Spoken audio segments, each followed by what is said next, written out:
جناب سالبہ بیٹھے تھے، فرمایا فلاں کو بلا کے لاؤ۔ جب بلانے گئے تو رستے میں عورت پہ نظر پڑی، پہلی نظر تو معاف ہے لیکن دوبارہ دیکھ بیٹھے، دوبارہ نظر پڑی تو پریشان ہو گئے۔ خیال آیا میں نے تو خیانت کی اپنے نبی پاک سے، حضور نے تو منع کیا یہ کام کرنے سے۔ اب واپس حضور کے پاس نہیں آئے، جنگل میں چلے گئے۔ ابن قدامہ نے کتاب التوابین میں اس روایت کو لکھا ہے، کہتے ہیں 40 دن وہ پہاڑوں میں روتے رہے کہ یا اللہ مجھ سے غلطی ہو گئی۔ کتنے دن؟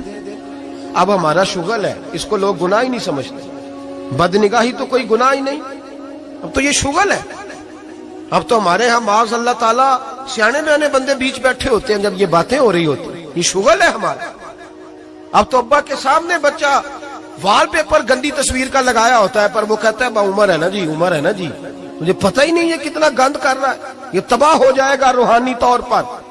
اگر یہ گند دیکھنے میں الجھ گیا تو امام شافعی کا فتویٰ ہے جس کی نظر گندی ہوتی ہے اس کا حافظہ کمزور ہوتا ہے، وہ کوئی بڑا کام نہیں کر سکتا، وہ نفسیات کا مریض ہو جاتا ہے جو گندی نظر والا آدمی ہوتا ہے۔ ہمیں پتہ ہی نہیں کہ ہمارے مسائل اصل میں ہیں کیا۔ تو 40 دن جنگل میں روتے رہے، 40 دن۔ محبوب سارا کچھ جانتے تھے پر خاموش رہے۔ حضرت جبریل امین حاضر ہوئے، عرض کی یا رسول اللہ آپ کا وہ غلام رو رہا ہے۔ رب کہتا اسے بلا لے، میں نے اس کا گناہ معاف کر دیا ہے۔ تو نبی پاک صلی اللہ علیہ وسلم نے حضرت مولا علی شیر خدا اور جناب سلمان فارسی کو بھیجا، فرمایا فلاں جگہ ہے لے آؤ۔ کہتے ہیں جب ہم گئے تو دو پہاڑوں کے درمیان جناب سالبہ تڑپ کے رو رہے، ہمیں دیکھ کے اور روئے، کہنے لگے علی میرے بارے میں کوئی آیت تو نہیں نازل ہو گئی؟ تو کہا نہیں، چل حضور نے بلایا ہے۔ کہا اچھا حضور کہتے کیا تھے، فرماتے کیا تھے؟ کہا پتہ نہیں لیکن بلایا ہے۔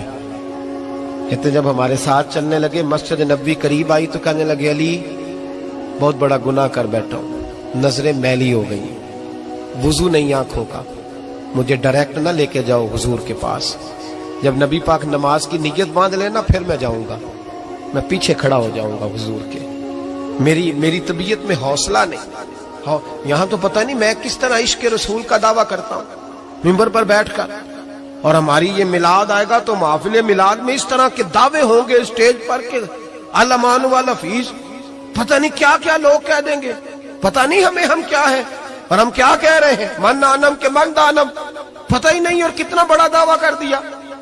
کہ میرے اندر طاقت نہیں سامنا کر دے۔ مولا علی فرماتے ہیں جب حضور نے مغرب کی نماز کی نیت باندھی تو انہوں نے بھی پیچھے نیت باندھ لی۔ اتفاق کی بات یہ کہ حضور نے پہلی رکعت میں سورہ انفطار پڑھنی شروع کر دی، اذا السماء انفطرت واذا الکواکب انتصرت واذا البحار فجرت۔ کہتے ہیں جب محبوب اس آیت پہ پہنچے نا کہ یا ایھا الانسان ما غرک بربک الکریم، اے انسان تجھے کس چیز نے دھوکے میں ڈال دیا، حالانکہ تیرا رب تو بڑا ہی کرم کرنے والا ہے، تو کس طرح کسی اور کے دھوکے میں، بربک الکریم، اور ضمیر واحد ہے، میں تفسیر پہ نہیں جاتا، کہا تیرا اپنا رب، بربک کا تیرا اپنا رب، تیرا رب تو بڑا کریم ہے، تو پھر بھی کہیں اور چلا گیا۔ جب یہ آیت سنی تو پیچھے چیخ ماری، بے ہوش ہو کے گر گئے، گھر والے گھر لے گئے، نماز مکمل ہوئی تو حضور نے فرمایا کیا ہوا؟ عرض کی حضور وہ تو رو پڑے تھے، گھر لے گئے، محبوب پیچھے گئے تو بے سدھ پڑے، تیز بخار ہو گیا۔ نبی کریم سرہانے بیٹھے اور ان کی گردن کو اٹھا کر سر کو گود میں رکھا، اور جب بالوں میں دستے مبارک پھیرا تو آنکھیں کھول دی، اور جھٹ سے اپنا سر زمین پہ رکھ کے کہنے لگے حضور میں اس قابل نہیں کہ آپ کی گود میں میرا سارا ہے، اس قابل نہیں، بڑا مجرم۔ تو محبوب نے فرمایا تجھے مبارک ہو، رب نے تجھے معاف کر دیا ہے، اللہ بھی راضی ہے، میں بھی راضی ہوں۔ اب حضور کے قدموں کے قریب آئے تو کہنے لگے حضور آپ راضی ہیں؟ کہا راضی ہوں۔ فرمایا پھر میرے لیے دعا کریں، اللہ اسی رضا میں مجھے قبول کر لے۔ بس یہ بات ہوئی تھی، انہوں نے کلمہ پڑھا تو روح پرواز کر گئی۔ پرواز میرے بھائی احساس پیدا کر، یاد رکھیں اگر روحانی زندگی صحیح نہیں نہ ہوگی، یاد رکھ لیں کسی کا کوئی نقصان نہیں، سارے سکون سے سو جائیں گے، آپ نہیں سو پائیں گے۔ اگر آپ کے ضمیر پہ بوجھ رہیں گے نا تو سارے لوگ رمضان میں 4 قرآن پاک ختم کریں گے، آپ 10 پارے بھی نہیں پڑھ پائیں گے۔ اگر آپ اپنے آپ کو صحیح نہیں کریں گے، روحانی زندگی بحال نہیں ہوگی، تو یاد رکھنا بڑا اپنا آپ سارا کچھ سجا کے ظاہراً بڑے پرہیزگار بن کے بھی اپنے ضمیر کی عدالت میں فیصلہ اپنے حق میں نہیں کرا پائے. تجوریوں سے مال بھرا ہوا ہوگا لیکن گھر میں سکون نام کی چیز ڈھونڈنے سے نہیں ملے گی. اس لیے کہ الا بذکر اللہ تطمئن القلوب، اللہ کی ذات سے جڑ جانے سے دل کو سکون ہوتا ہے. کیا بہت بڑی سزا نہیں مالک کی کہ انسان سارا کچھ کرے، فارغ ٹائم ہو تو وہ ٹی وی دیکھے؟ کیا بہت بڑی سزا نہیں کہ 3 مہینے کی چھٹیاں بھی اسے ہوں لیکن وہ ایک سپارہ قرآن پاک نہ پڑھ سکے؟ وہ گپے مارنے بیٹھے تو 6 گھنٹے لگا دے اور تسبیح دی جائے تو 10 منٹ میں بس ہو جائے، درود پڑھا ہی نہ جائے. یہ سزا نہیں؟ کیا یہ کم سزا ہے کہ وہ دنیا دراز پہ گھوم آئے لیکن مسجد میں جائے تو اسے کچھ بنے؟ کیا سزا نہیں؟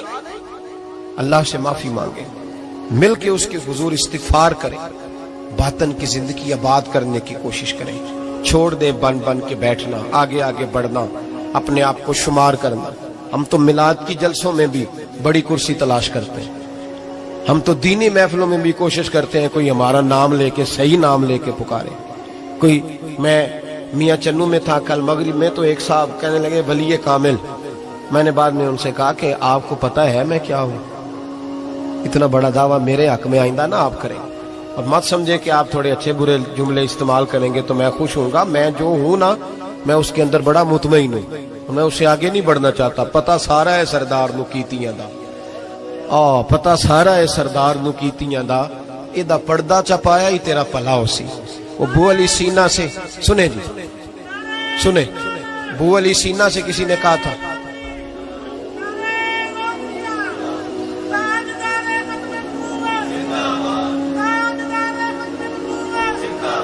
اب ان کی اس بات پر اور اس عمل پر ایک شعر سن لے میاں محمد بخش صاحب کا.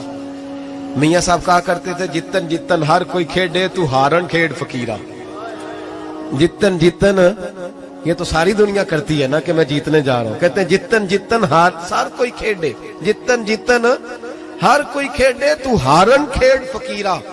جتن دا مل کوڈی پہندہ ہی ہارن دا مل ہیرا. جتن دا مل کوڈی. بو علی سینہ سے کسی نے کہا کہ کیا محسوس کرتے ہو آج کل کچھ حالات بہتر ہے؟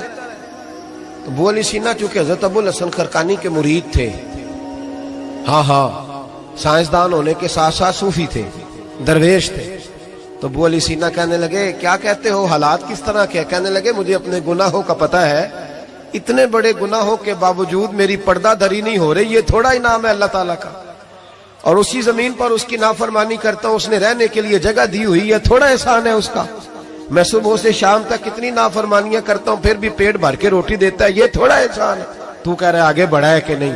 یہ بڑی بات ہے کہ اس نے زمین پہ رکھا. اعلیٰ حضرت فاضل بریلوی کے والد مولانا نقی علی خان صاحب رحمت اللہ تعالی علیہ، امام المتکلمین، ان کے حالات میں لکھا ہے ایک آدمی کو آپ نے نا جگہ دی، کو 10 مرلے آپ کا پلاٹ تھا یا 5 مرلے کا. اس نے کہا حضور کچھ دنوں کے لیے چاہیے، تو آپ نے وہ جگہ ان کو دے دی. جیسے محلے دار دوست کو شادی بھی ہے تو 10-15 دن کے بعد چابی مانگی، انہوں نے دے دی. تو کچھ درخت انہوں نے کاٹ لیے، کچھ اپنی مرضی کی ترمیم کر لی. تو مولانا نقی علی خان صاحب رحمت اللہ علیہ ناراض ہو گئے، فرمانے لگے میری زمین تھی، مجھ سے پوچھ تو لیتے کوئی تبدیلی کرنی، تمہیں پتہ نہیں؟ میری مرضی کے خلاف تم نے میرے پلاٹ پر یہ کیوں تبدیلی کی؟ یہ اس آدمی کو کہہ کے نا تو 2 منٹ گزرے تو چیخ مار کے رو پڑے. کہنے لگا حضور کیا ہوا؟ فرمانے لگے سوچتا ہوں میری 10 مرلے کی زمین پر میں نے تمہیں اپنی مرضی نہیں کرنے دی، اور میں روز اللہ کی زمین پر اپنی مرضی کرتا ہوں. روز رب کی یہ خیال آ گیا. فرمانے لگے جاؤ بھائی جاؤ، مجھ سے غلطی ہو گئی، جاؤ. یہ سوچ جب پیدا ہوتی ہے پھر بندہ روز نکھرتا ہے، پھر روز وہ غسل کرتا ہے باطن کا، پھر روز ہر جگہ سے اسے نیا سے نیا سبق ملتا ہے. بڑا بندہ وہ نہیں ہوتا جو 20-30 کاریں لے کے چلتا ہے، بڑا وہ ہوتا ہے جو کسی اور کو بڑا سمجھتا ہے. جو اپنے آپ کو چھوٹا سمجھتا ہے، میرے نبی پاک فرماتے ہیں اللہ اسے بڑائیاں عطا فرما دیتے. ترمذی میں حدیث ہے. آج کا سبق، آج کا پیغام یہ ہے کہ تزکیے کی کوشش کریں. وَإِنَّكَ لَعَلَىٰ خُلُقٍ عَظِيمٍ. خلق عظیم جو اللہ نے ہمارے نبی کو دیے اور حضور نے ہمیں عطا فرمائے، محبوب کے صدقے اس طرف جائیں. کردار میں اعلیٰ پن پیدا کر. الذی خلق الموت والحیات لیبلوکم ایکم احسن عملا. اللہ فرماتے ہیں کہ میں نے موت اور حیات اس لیے پیدا کی ہے کہ تمہارے عمل کی کوالٹی چیک کی جائے. انڈسٹری میں جب مال بنتا ہے نا تو اس کی کوالٹی چیک کی جاتی ہے، یہ عام ہے، یہ خام ہے، یہ وی آئی پی ہے، یہ وی آئی پی ہے۔ فرمایا الذی خلق الموت والحیات لیبلوکم ایکم احسن عملا، موت اور حیات کوالٹی دیکھنے کے لیے پیدا کی ہے کہ تم میں احسن عمل کون کرتا ہے، اچھا عمل دیکھیں کس کا ہے۔